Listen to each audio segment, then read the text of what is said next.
Hola, muy buenas tardes a todos y bienvenidos a un nuevo programa del canal de Vicente Fuentes y de la web ufopolis.com. Vaya caso que les traigo hoy, que desde luego es uno de los más espeluznantes. Yo creo que es una situación absolutamente surrealista y desde luego una de las más raras de la historia de la ufología. Vamos a hablar de los ataques ovni en la isla de Colares, en Brasil, porque 2000 personas experimentaron ataques de objetos voladores no identificados que aparecieron casi todas las noches en unos meses de 1977. Y bueno, realmente aquello fue prácticamente una persecución, podríamos decir, un ataque totalmente controlado a una población de una isla entera, ¿no? Había intensos haces de radiación que dejaban marcas de quemaduras y heridas de perforación en los cuerpos de los testigos. Hubo más de 80 personas que fueron disparadas por esos intensos haces de luz. Más de 35 de ellas fueron hospitalizadas y de hecho 2 de ellos en la ciudad de Belém llegaron a fallecer. La gente no podía entender por qué era perseguida ni atacada, pero sí que sabían que todo lo que estaba ocurriendo eran actos de violencia, tenía una intencionalidad negativa, sin ninguna duda, ¿no? Se sentían a merced de lo que ellos llamaban los merodeadores ovni, es decir, las luces chupa, así es como la llamaban, ¿no? Porque, de hecho, algunos de estos ataques en la piel, pues como que ellos sentían, y de hecho los informes médicos confirmaban, que tenían algún tipo de extracción interna de sangre. Algo a todas luces increíble, pero que desde luego, pues así ocurrió en la isla Colares. Bueno, aquello parecía más una redada que un acto de amor o que un acto de exploración científica, ¿no? Y de hecho, hubo auténtico pánico en toda la población y de hecho llegó a formarse un comité en el ejército brasileño que se llamó Operación Platillo, en portugués Operação Prato, que llegó a estudiar in situ todo lo que estaba ocurriendo en aquella isla. Así que bueno, vamos a cogernos esa máquina del tiempo y nos vamos a la isla de Colares, agosto de 1977, en la desembocadura del río Amazonas, en el estado de Pará, en Brasil, al noroeste del país, y tenemos a una población con una histeria colectiva impresionante, ¿no? Los habitantes están aterrorizados por la aparición de estas misteriosas luces que les impide vivir, les impide dormir, les impide pescar. La población vive en un estado de terror, podríamos decir, ¿no? Se oyen gritos por las noches, se oyen historias de ataques de esas luces con rayos de luz. Se veían a personas que tenían ataques de nervios por las calles y además los síntomas eran siempre los mismos. Una parálisis parcial o total en los cuerpos tras los ataques de estas luces. Pérdida del discurso, es decir, gente que de alguna manera tenía una enajenación mental transitoria tras este tipo de incidentes. Escalofríos, mareos, sofocos, ronquera, taquicardia, temblores, sobre todo el tema de los temblores era bastante importante, dolores de cabeza del tipo migraña y luego un entumecimiento progresivo en las cicatrices extrañas o incluso en los hoyos diminutos que las víctimas atribuían a los ataques de estos objetos voladores no identificados.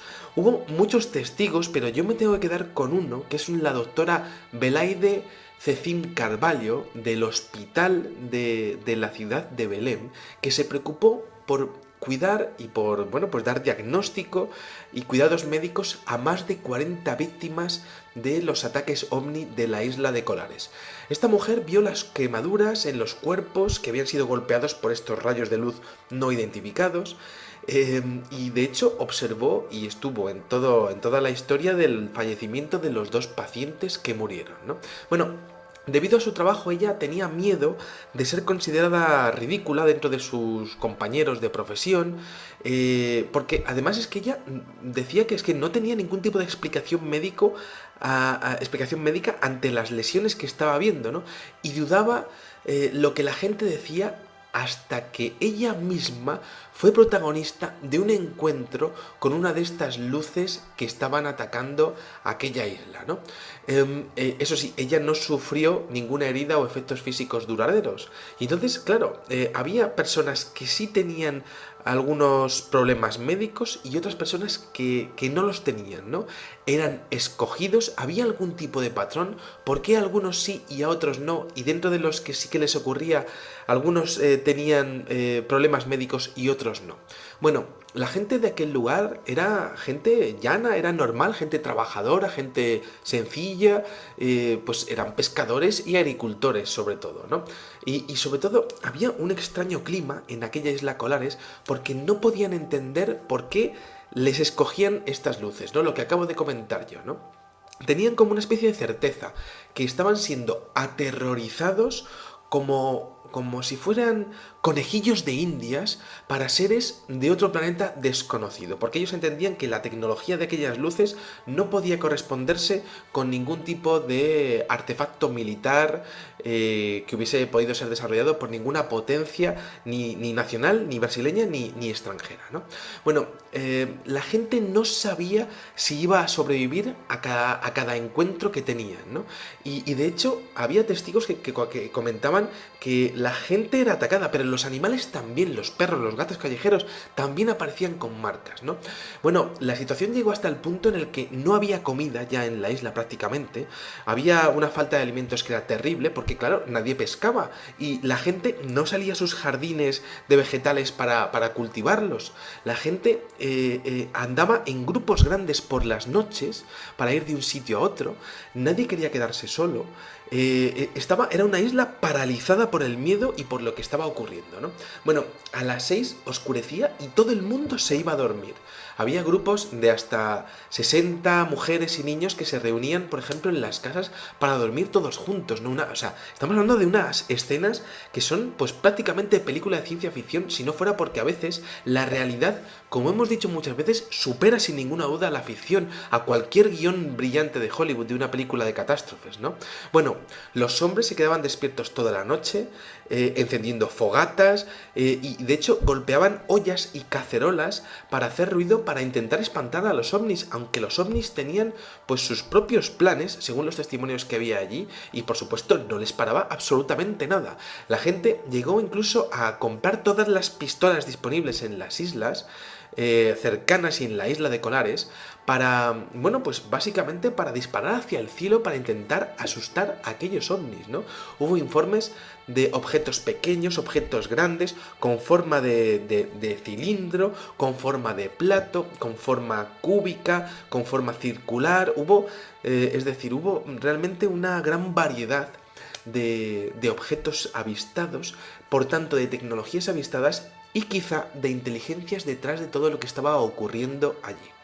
Bueno, el siguiente caso que voy a comentar sobre la isla Colares es desde luego pues tremendo, ¿no? Tenemos al señor Benedicto Campos, pues un pescador de 31 años, está el 29 de octubre de 1977 con su esposa, una mujer mucho más joven, de 17 años de edad, que se llama Silvia Amara, y bueno, pues ese matrimonio está en su casita, pues acurrucados en la cama, pues durmiendo los dos en pareja, están los dos muy bien, ¿no? Y de repente ven que algo va mal, porque la habitación como que se les ilumina de verde, unas casitas, unas chozas muy humildes, pequeñas, unifamiliares, pues de una planta solo, ¿no? De planta baja. Bueno, de repente su habitación comienza como a iluminarse de verde y están observando como que esa luz verde viene de la ventana, está entrando por la ventana del dormitorio.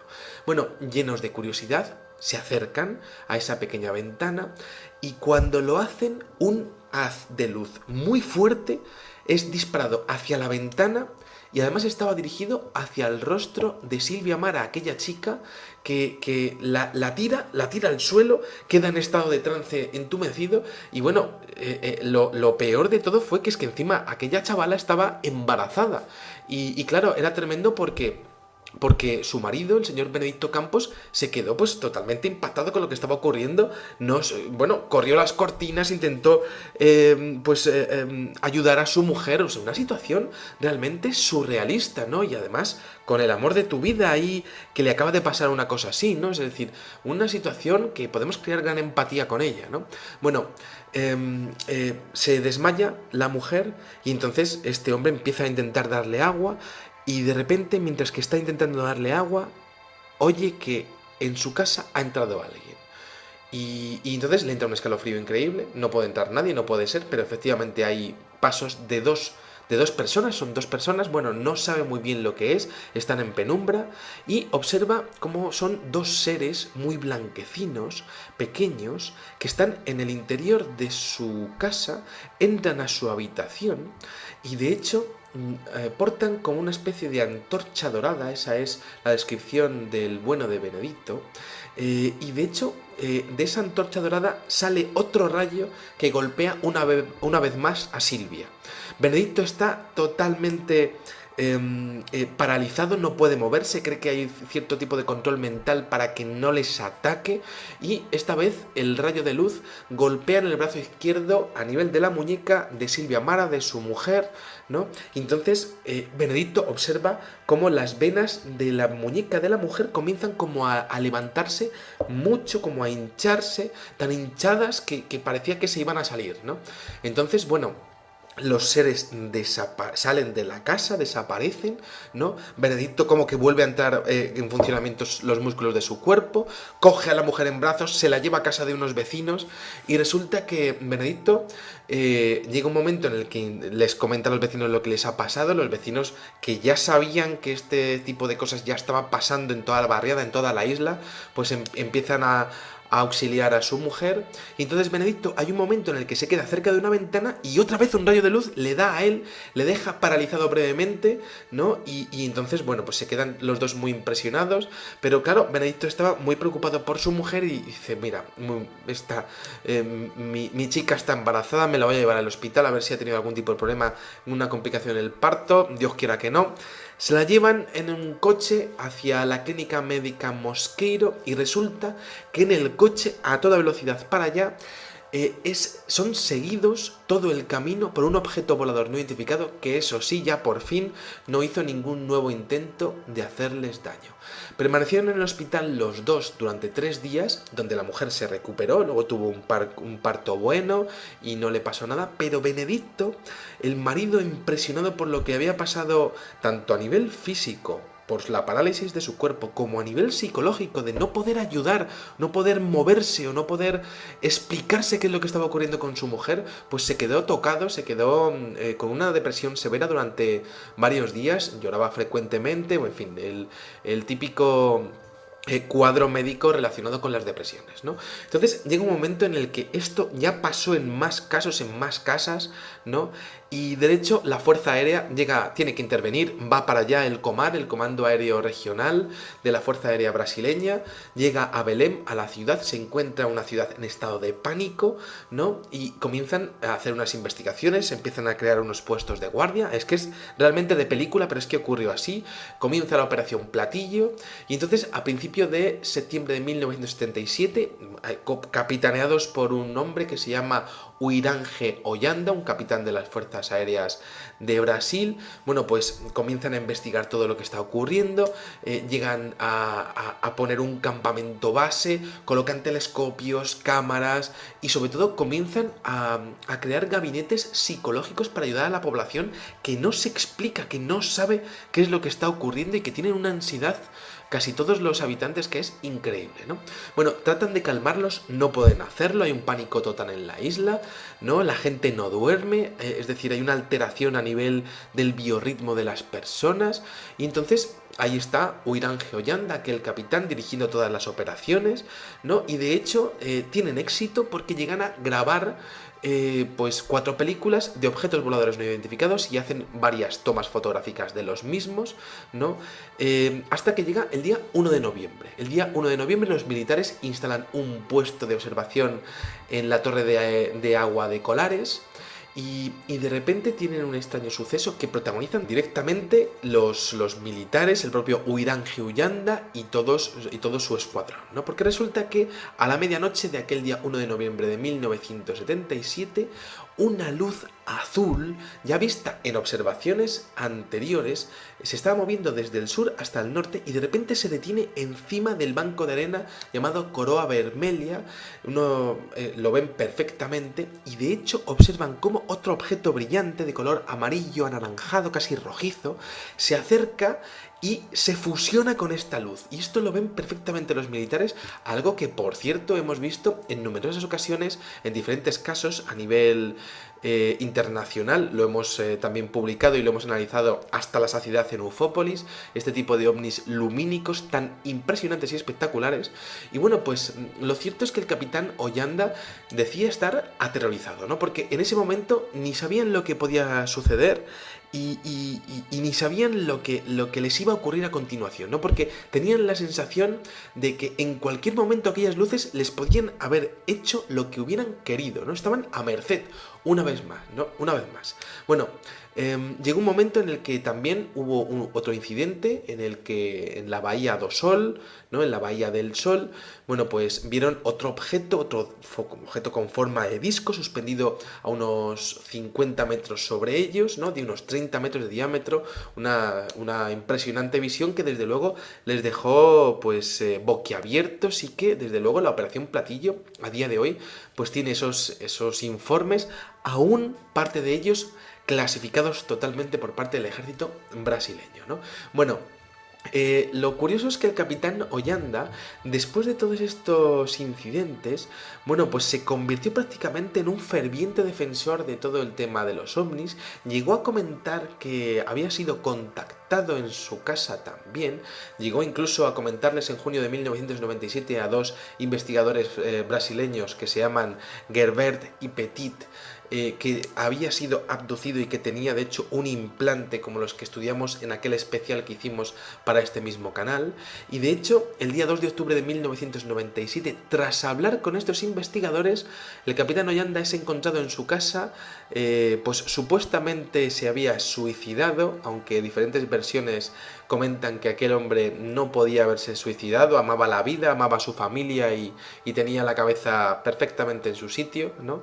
Y bueno, pues lo cierto es que aquello quedó un poco en, bueno, pues en la leyenda negra del fenómeno ovni. Quizá pudo haber sido asesinado por haber hablado demasiado de la Operación Platillo y por lo que ocurrió en la isla Colares. Nunca se sabrá, por supuesto, pero lo cierto es que en aquella Operación Platillo, bueno, pues como hemos dicho, se lograron hacer diferentes tomas fotográficas y bueno, pues yo me tengo que quedar con la experimentación como conejillos de indias en una población determinada. ¿Por qué esa? Bueno, pues quizá por unas condiciones especiales, cerca del agua, personas quizá con una genética determinada, ¿no? Unos objetos con una aparente libertad de movimiento y con una gran agresividad, ¿no? Una situación de control absoluto, quizá una necesidad de sangre, de material biológico, ¿no? De material para sus propios intereses científicos, quizá de alimentación, quizá a nivel genético, ¿no? Luego, por otra parte, experimentos simultáneos, varios ataques en la misma noche y a veces muchos a la vez, como si hubiese una necesidad. Luego, por otra parte, diferentes tipos de naves, dando pie quizá a asociación de inteligencias tras el fenómeno ovni o a una sola inteligencia con diferentes modelos de nave haciendo diferentes operaciones, ¿no? Un caso que expone que el fenómeno ovni estaría muy por encima de la capacidad de respuesta de los gobiernos, de los estados y sobre todo de las hormiguitas que vivimos en los estados, ¿no? De las personas, ¿no? Luego, por otra parte, la elección de los individuos, ¿no? ¿Por qué a algunos sí en la población y a otros no? Y yo me tengo que quedar también por último con la histeria colectiva. ¿Qué ocurriría si esto pasara a día de hoy en Madrid, en México, en Buenos Aires, ciudades de 7, 8, 10 millones de personas, ¿no? Y hubiese un ataque continuado de ovnis a una población, a un barrio entero, quizá una ciudad entera, ¿no? Con escenas de pánico y en la sociedad del siglo XXI, ¿no? Porque Esa es la gran pregunta. Esto pasó en 1977, llegó un momento en el que todo paró, pero ¿volverá a pasar? Y cuando vuelva a pasar, ¿cómo se lo tomará realmente la gente, ¿no? ¿Será imparable a nivel de medios de comunicación?